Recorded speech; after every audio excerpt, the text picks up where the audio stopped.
Government suspended internet services over the weekend as they hunt for a Sikh activist. Here in Canada, it's leading to concerns about civil liberties.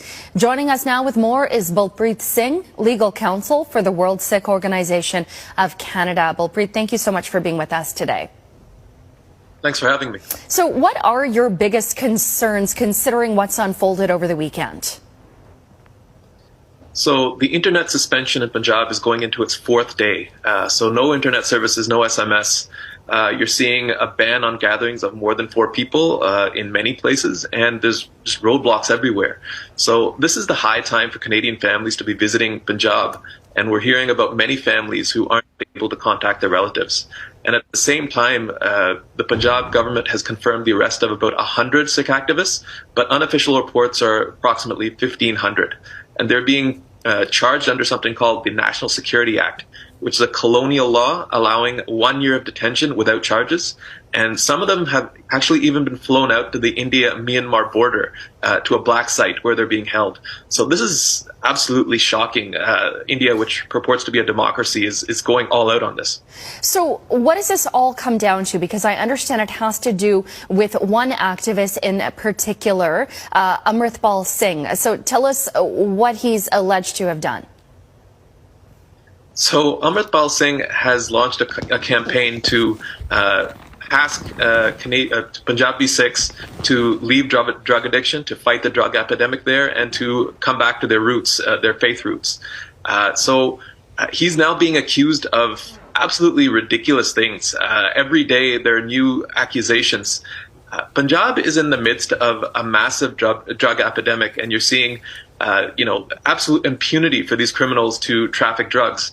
And nothing like this has ever happened before. So for a religious activist to be tracked down and for mass arrests, 1,500 people to be arrested in this way, it doesn't really make any sense. And it's really driving home the point that India is not a country where Sikhs are treated as equals. They're treated as second-class citizens. What about concerns that he is launching a separatist movement? That's what we're hearing from Indian authorities. So Amritpal Singh has talked about Khalistan, which is a sovereign Sikh state, but that's not really a crime. I mean, the Indian Supreme Court has said that talking about separation of sovereignty is not a crime. It's kind of like how we have Quebec here in Canada. Talking about separation is legal. It should be legal in a democracy. But India is very threatened by that, and as a result, they've taken these draconian actions. Now, I know that this can be traumatic for a lot of people in the Punjabi community, especially those in Canada, considering the 1984 Sikh massacre that many are aware of because so many people immigrated to Canada following that incident. What are you hearing from community members here in Canada? There's a sense of helplessness. Because there's a blackout for the internet and you're seeing mass censorship. I mean, even our organization's Twitter handle has been censored in India. It's blacked out.